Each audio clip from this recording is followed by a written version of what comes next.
Hi, I'm Luther Burrell, professional rugby player, Northampton Saints, Newcastle Falcons, England international. We're here at David Lloyd, which is obviously where I train at the moment. So it's 3:25 in the afternoon. I'm pretty good. I'm going to give myself a solid 5.5 out of 10. This morning I was probably sitting around a 3 out of 10. Yesterday I was probably lower. I'm now into my 4th month of unemployment, so this life that I've lived for 15 years almost now, the routine that I have, the programs that I have, the camaraderie that I've been around has gone from a daily thing to having no aspect in my life at the moment. It almost feels like I've retired, but I haven't retired, which is fine. I'm quite comfortable being on my own, but it can take a toll. You know, I am only human. So for me, it's about learning how to deal with these situations. But this period of life that I've been in, along with other aspects of my life that I've shared recently, has had a real strong negative effect on me. So in the morning, like most people, I almost have that hangover feeling. And what am I waking up for? Why am I getting out of bed this morning? You know, what's driving me? Whereas when I was contracted, you know, it was almost like, well, I had to get up, I had to go in. Whereas now, I'm on my own time, so I'm driving myself. So, you know, I have days where I fluctuate, and I am super happy, and I have days where I'm not so happy, and just so happens that yesterday I was pretty low. I managed to come around and get myself out of it, and I did that by working out for one. I went and spent some time with a couple of mates, and I actually went on social media, and I showed a sense of vulnerability there, and I started conversating with some people on there that are going through similar stuff, and that also helped me, you know, gradually get better through the day. But obviously with that, it was a bit of a hangover today, so I just presume that this week will just get better and better. I suspect after this conversation we have, the release, I'll walk out of here, you know, floating. So, well, that's the plan anyway. I wasn't unaware that I wasn't going to be staying at Newcastle until March, April. That's very late on in the season. That finishes the first week of June, right? So I didn't want to pack up my stuff and move to another part of the UK. So my whole plan was, okay, perhaps I'll stay here, or I'll jump into another league and I'll go play overseas, but I'm very critical of where I want to play. I obviously chose the latter, but that is a process that takes a while. I was unaware of that. So I did my education on where I want to go and the league I want to play in, but I was unaware of how long it's going to take for me to actually get there. So when I decided to leave, I initially thought, right, okay, well, what am I going to do to cover this block of time where I'm not going to have a job? And many people turn around to me and say, Mike, Luther, go join a club and do some coaching. I love rugby, I love it, and it's been a huge part of my life for many different reasons. But one thing that I don't want to do is be a rugby coach. You know, when I finish this sport, I want to create some sort of change within it, but that's not from a coach's point of view. But I also want to step back and be a supporter and also get that sense of feel for it. And that's one thing that I've noticed, you know, since coming away.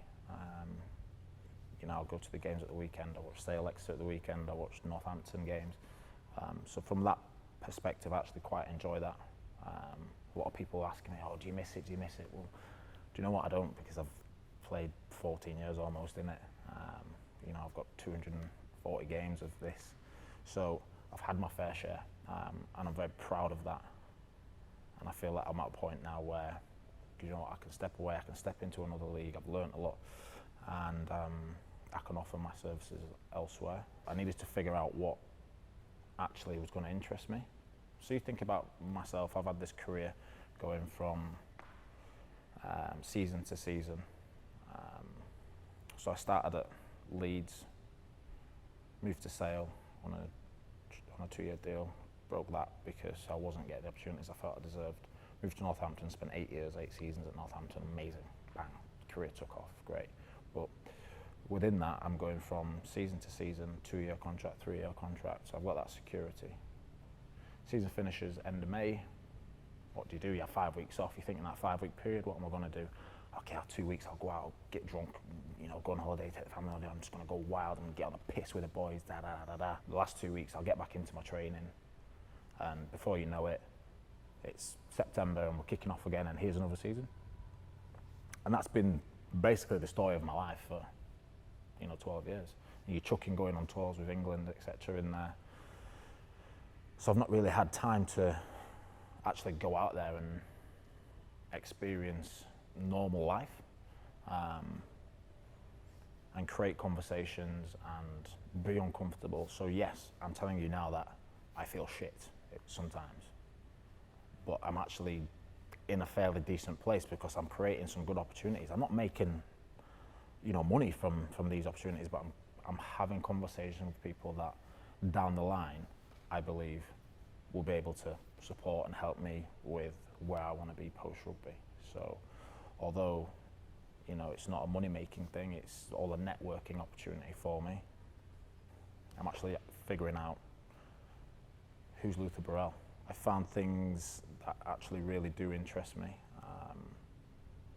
outside of rugby. What has been a saviour to me is this gym life. So I have started an online gym or coaching platform for high performance and mental point of view.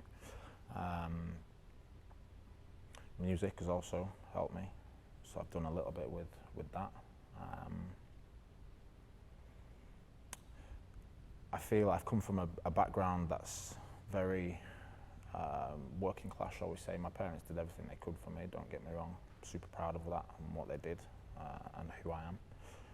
But my pathway into getting into this system is very different to 95%, if not more, than others. So I'd managed to find a love of spreading the word, spreading my knowledge, my experiences, and actually showing that if somebody like myself can progress and manage to go on tour to New Zealand and face the hacker several times in his career, then it's achievable for anybody. And that is what's given me, a lot of joy and giving me a reason to get out of bed in the morning at the moment. Because I no longer just want to be defined as Luther Burrell, the rugby player. Just to this day, I was out yesterday and somebody who barely knows me introduced me as, oh yeah, it's Luther Burrell, he's played rugby for England. I'm Luther Burrell, Yes, okay, I've done some great things and I'm super proud of it, and I'm never ever gonna dismiss that. But people just have this perception that, that's all he is. He's just a rugby player, and what comes with that is the stigma that surrounds a rugby player, etc., or whatever else. Whereas, I'm just a normal guy. I suffer like everybody else does. I'm happy when times are happy. There's no more to it. Just because I play for England doesn't make me better or worse than somebody else. And that's just kind of where, and the message that I want to keep portraying. The rugby journey for me started when I was 9 years old. And it didn't start on a rugby field. It started at Eggens Boom Race at sports day at school. One of my friends, Joe Donlan, his dad was Paul Donlan, who coached Huddersfield Rugby at the time. And parents would rock along to sports day, etc. And he saw me running my Eggens Boom Race and jumping in a sack and getting down this course. And he said to my mum and dad, do you fancy bringing him down to training? Do you think he'd be interested in playing rugby? So my mum was just like, yeah, take him, get rid of him, off he goes. And from that first training session, I didn't look back. I remember saying to my parents at that period of time, saying, will I be able to do this as a job? And that will put anything you put your mind to, you'll be able to do. So from that point, 9 years old, that was it. I didn't look back. I started at Huddersfield Rugby Union Club, at 15, I was playing actually rugby league and rugby union at this point through the school years. So I would play rugby league on a Saturday, rugby union on a Sunday. And I did that up until the age of maybe like 15. At 15, I joined Leeds Elite Player Development Squad, where I got my first taste of being around a professional environment, etc. I then signed a professional contract at 17 with Leeds, dual contract with the Rhinos and Leeds Tykes at the time. I had a brief spell with the Rhinos, got injured. Didn't really think that was the path I wanted to go down. You know, and Stuart Lancaster was actually my coach at the time, and he said, you need to make a decision of which path you want to go down. I decided ultimately I want to play rugby union. I was better suited to that game. So I then put my heart and soul into representing Leeds. I need to make it as a first team player, etc. I made my debut for Leeds, I think when I was 19, 20, but they're in the championship at the time. Debut was a bit rocky, didn't quite go to plan. I was, you know, bagging nerves, etc. So I then take a backward step. I go on loan. I go on loan to Otley. I go on loan to Sedgley Park. All in this period, I'm also having to go into training at Leeds every day pretty much, and I'm training really well. And I'm just like, you know, okay, I've been on loan, I need another opportunity. I've got used to the league now, etc. Give me another opportunity. Didn't come for a while. I managed to have a good run of games then under Stuart. He then gets poached by England, off he pops. New coaches come in, Andy Keane, Neil Back. They have an idea of the players that they want to progress, but I'm not in that plan. They don't, I'm still contracted, but they're just like, mate, you're off. Went on loan. Don't think I played very many competitive games under them. I then decided to jump ship, go to Sale Sharks when I was 22. Went to Sale Sharks.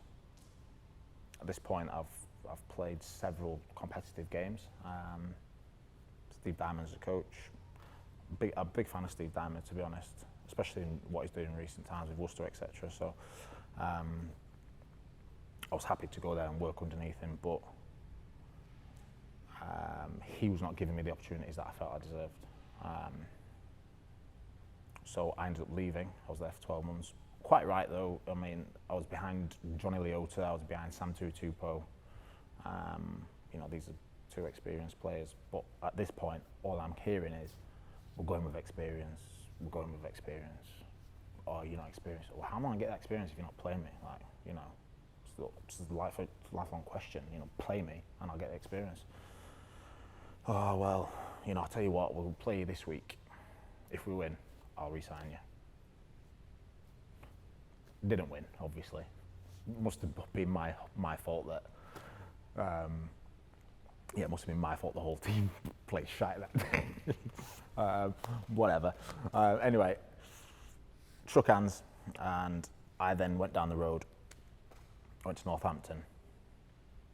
Again, Jim Mallander said to me, I'm going to be so disappointed if you're playing like A-League rugby for us on a regular occasion. So he put me under pressure straight away, and I was like, sweet. So he's actually telling me that because he's showing faith in me. So I started the season really well.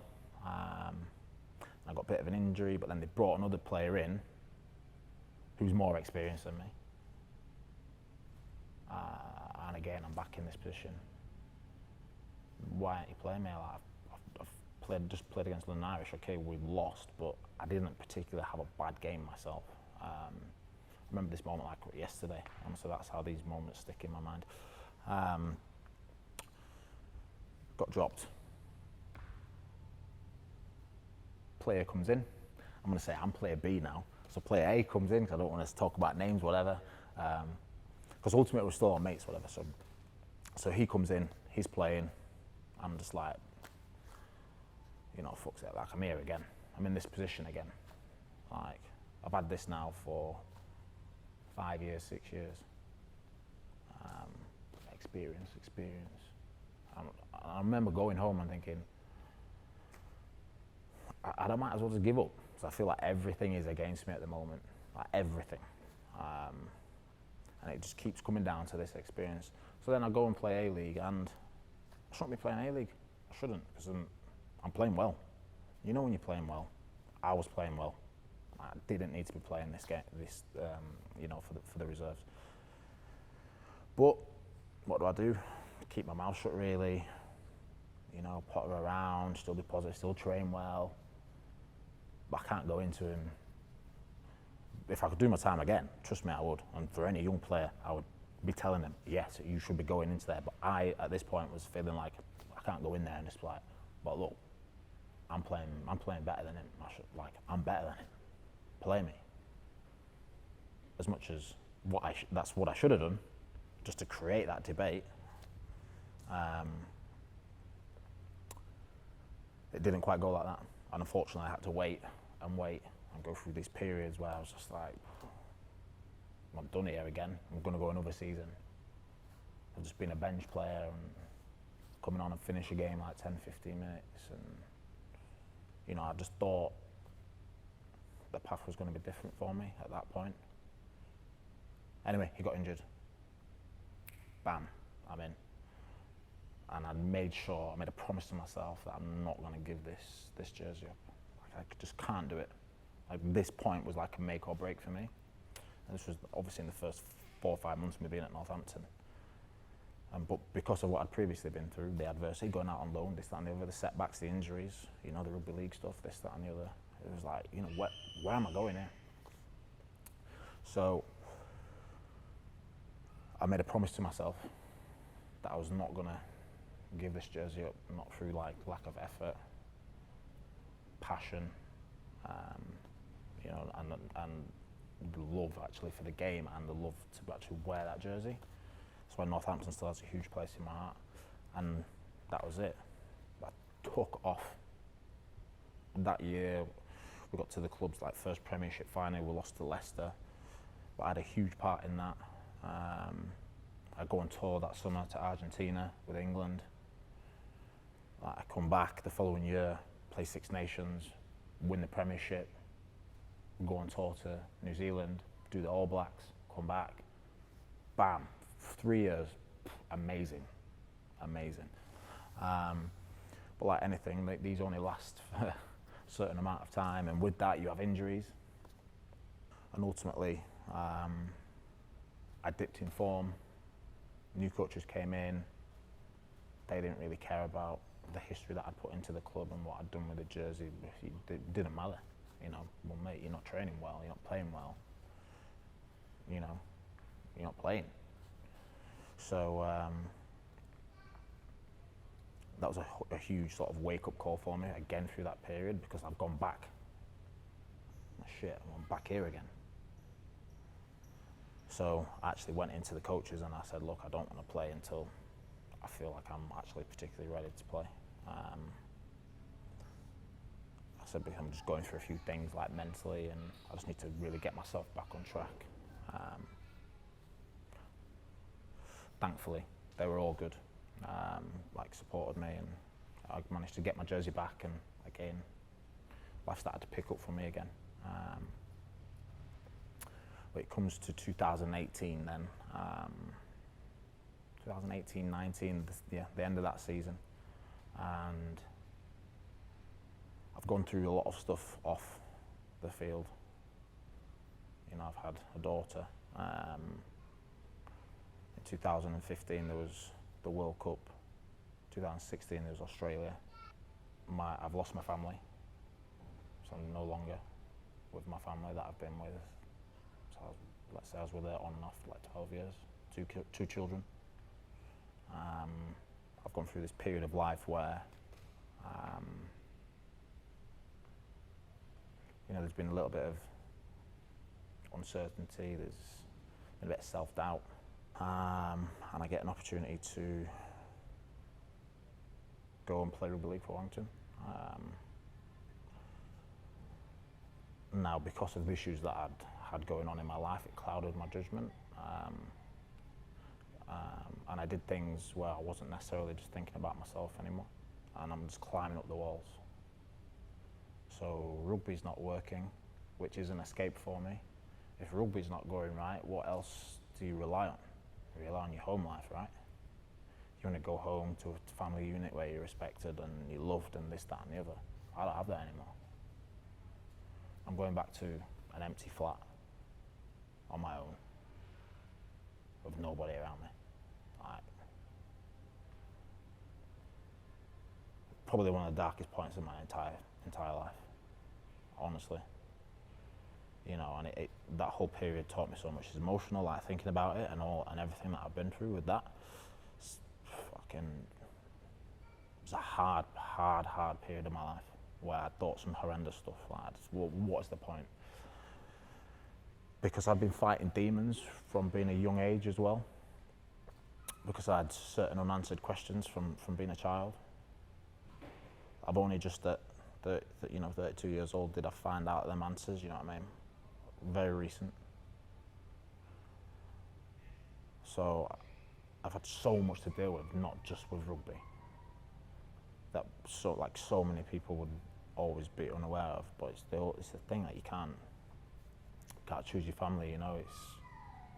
Sometimes it's just, you know, how the dust settles, I guess, and yeah, it's difficult, man. It's difficult. Because I'm very much somebody that I feel needs to feel loved and appreciated and respected. And I chase the ambition, I chase success, probably because I've missed out on certain things in my life from being a child, you know. So I just, you know, through this period of, you know, COVID, where I just thought, you know, I just don't want to be here anymore. Because they ultimately were the thoughts that I was having, like, what's the point? No one's going to miss me. I'm waking up, no one's messaging me. I've broken up with somebody that I've been with for God knows how long. No one's messaging me. No one cares. And I'm talking like family, and I'm talking friends.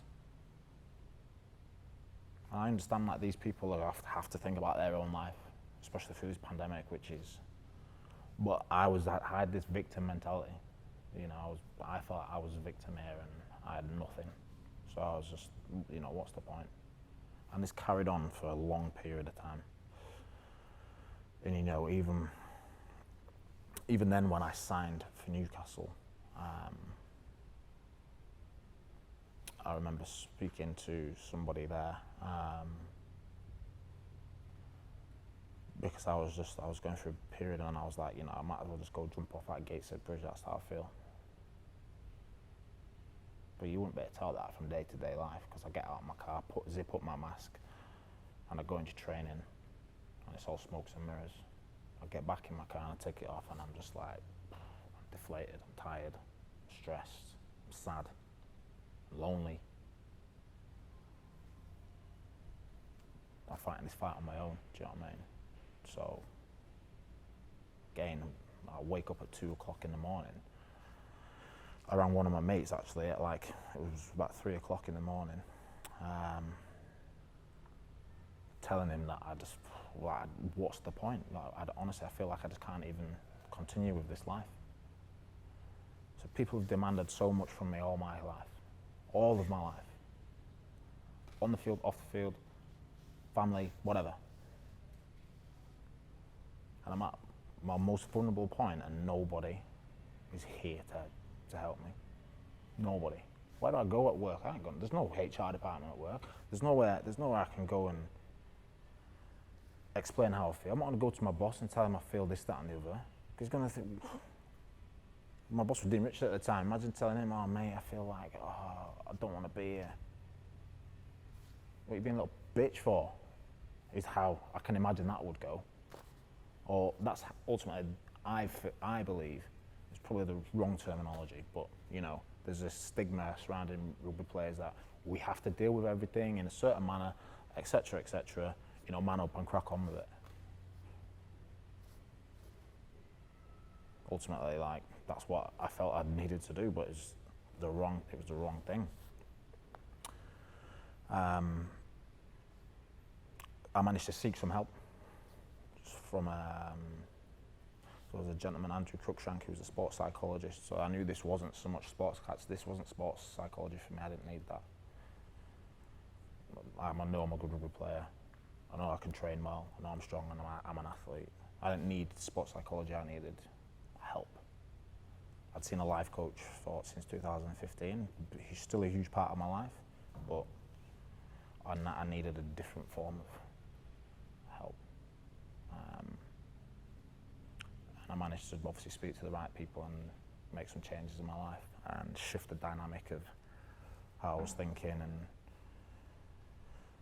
And I felt guilty, as well. You got to understand that I felt guilty when it was my decision to leave my family.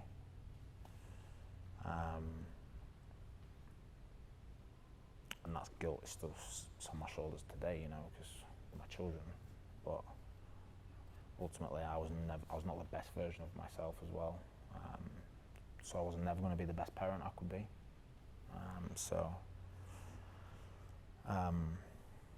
I've made certain things or changes in my life as well, just to try and make sure they're as well looked after as possible as well, because ultimately they're my main priority. So anyway, this was probably the darkest period of my career, and I'm still only young here, but it was more.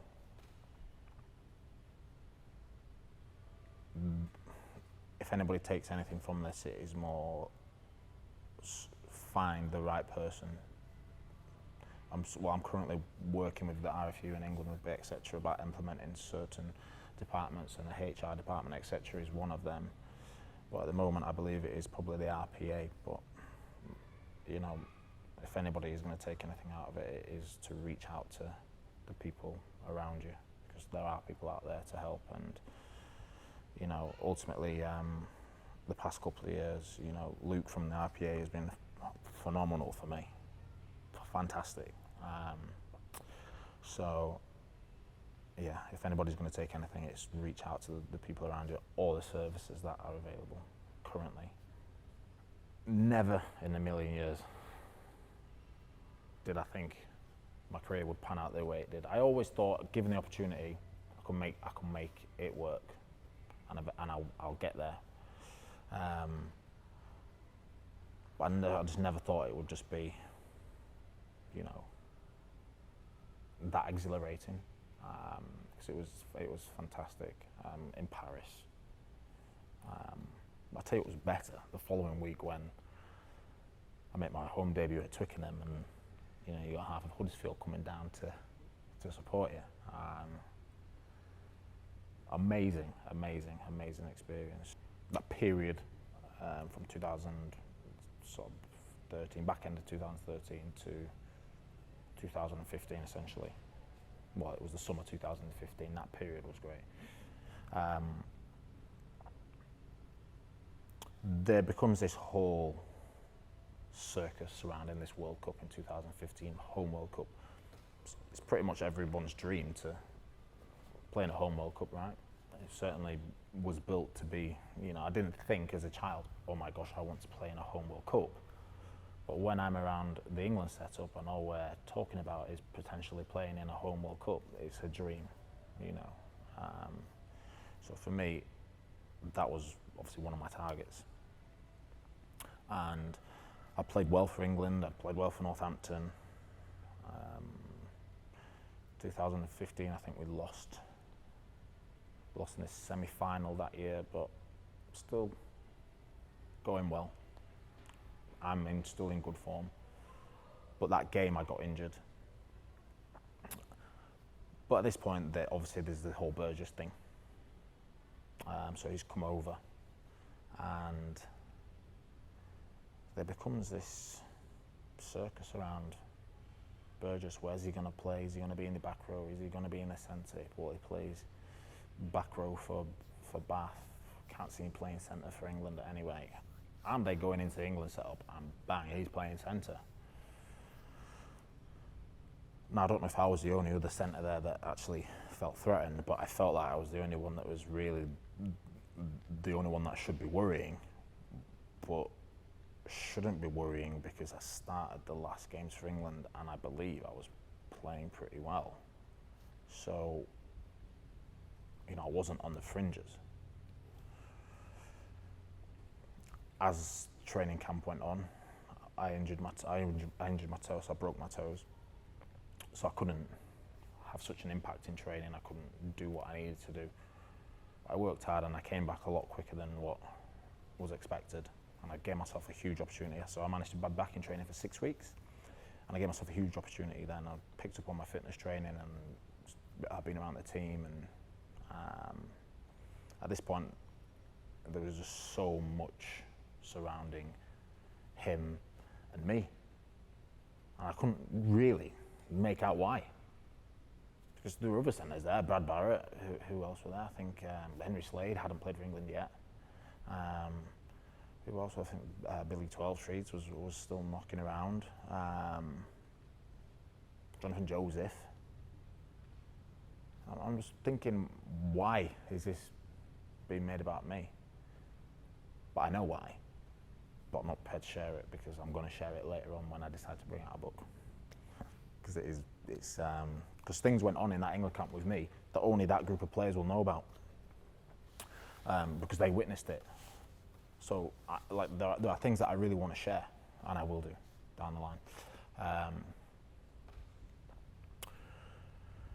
So yeah, I know exactly why that particular incident happened. And my dreams were essentially just bang, shattered, gone, like that in a blink of an eye. I got told the morning of and this dragged out that long and become that much of a circus. Imagine players walk into training in their anthem jackets because this final game, you know, has been portrayed because they don't know whether they're going to pick me or they're going to pick Sam. And it's a long time ago, but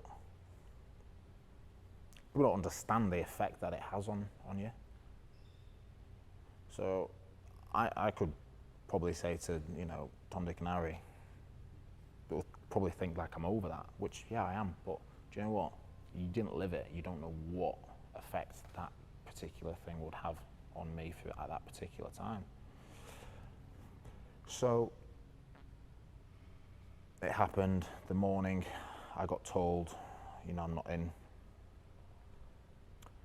And I remember rooming with Courts and he was just like gobsmacked. The teammates they were like, mate, you shouldn't have anything to worry about. You know, Nick Easter was one of them as well. Just like, mate, you shouldn't have anything to worry about here. Like, you'll be fine. I'm just like you can feel it when you're in that environment. You know when something's coming and something's not going. You know, you're aware of it. And that's what happened. And I remember packing up my stuff. And Court's just been like, you know, go out the back door because there's a load of media knocking around. So I go out the back door, lugging my suitcases, upset, angry, emotional, just want to get out of here.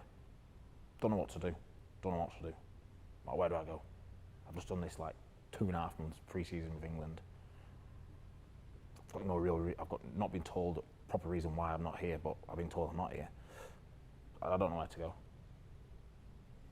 Sneak out the back, try and sneak down the car park, get seen by BBC Sports and Sky Sports. I lug my stuff in the car and I've got these cameras like banging on the windows, like, it's the first time this has ever happened. I'm like, what's going on? I look like shit, I'm tired, didn't sleep the night before, I look like shit, I'm tired, emotional, I've been crying, get in my car. These cameras are all surrounding me, I'm just like, what's going on, get out of my way sort of thing. Jump out the car park, bomb it down the road, pull in the lay-by, and just fucking scream at the top of my voice. Literally like, for ages. Don't know what to do. Just like, what do I do? Don't know.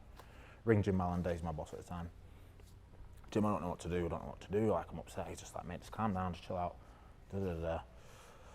He's like, where are you? I'm like, I'm here. He's like, right, okay. What do you need to do?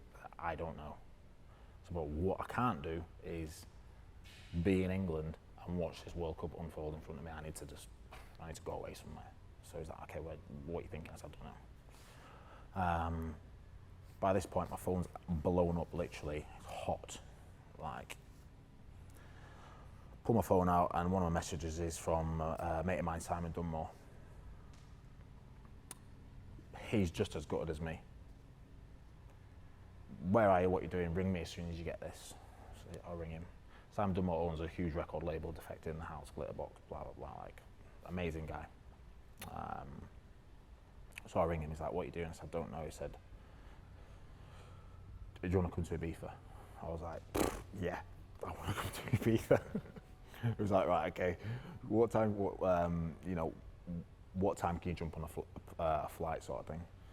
So I was like, well, I just need to go and drop my stuff at the house, and whatever. He's like, right, okay. Send him my passport, but he's booked me a flight, and I go to Ibiza, and I stay out there for a while. I just don't even think about rugby. Don't even think about it. Just go out there, be around him in his villa, and just be around good people.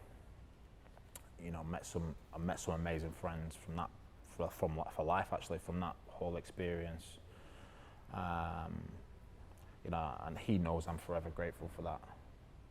That's why I love Jim Mallender, because he was just like, mate, take as long as you need. I think I must have taken about 10 weeks. It must have been about 10 weeks. It was unheard of. You get 4, 5 weeks max. I was like 10 weeks. But that's how dark the whole situation put me in. And he was fully aware of that, because he was touching base with me, every week, if not every day, every other day. And it was in 2015 that I actually got my life coach, and so I was trying to work through this process. Anyway, I know your next question is going to be 2016, Australia, what happens? So I've gone through this big, mentally draining period. People, thinking, why is he going to be all right after it? What's going to happen? Blah, blah, blah. I'm not going to lie. The first few games, I was shocking. I was just like, I'm done here. I'm shit. Like, I am shit. Like, how am I going to find my form again? And I actually remember going to speak to the coach and saying, I think you need to drop me. I know, like, you're trying to do me a favour, but I think you need to drop me. Because my head isn't in it, and I know I could be doing more, but I can't physically do it. I don't know how to do it at the moment. So they did. And I focused on just performing well in training, being the best version of myself that I can be at this period of time, not speaking to any journalists, not speaking to any reporters, just put myself in a little bubble and focus on playing rugby again, and focus on why I play rugby, just for the cracking out in the training fields, the competition, the crack at out in the games and etc. And I gradually got there. And in the back end of the year, I started playing well again. Then Eddie Jones has taken over England at this point. He's now wondering, am I going to be, is Luther going to be my guy?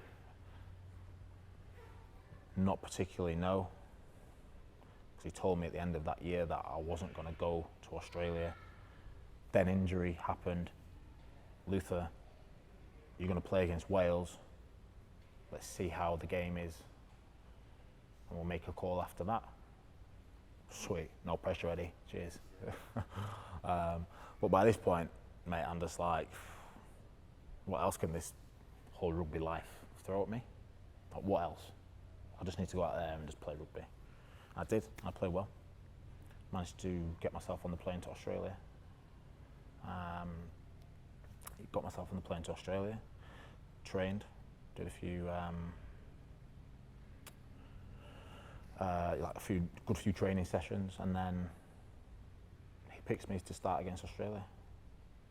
So, sweet, I'm back. It just feels nice. Training well, it's picked me, play against Australia, not played against them yet. Boom, it's great. Go out there. Felt good. I felt good. Nah, I think what, 30 minutes in, if that, official, bang, off. What? 30 minutes in, Jonathan Joseph looking over at me. What? You going off? Other lad, what? You going off? Embarrassing is what the first emotion was. Why am I coming off? Yeah, okay, I might have made a couple of little minor errors, but you know, I'm not dropping the ball, I'm not throwing the ball into touch, I'm not missing 5 tackles, whatever.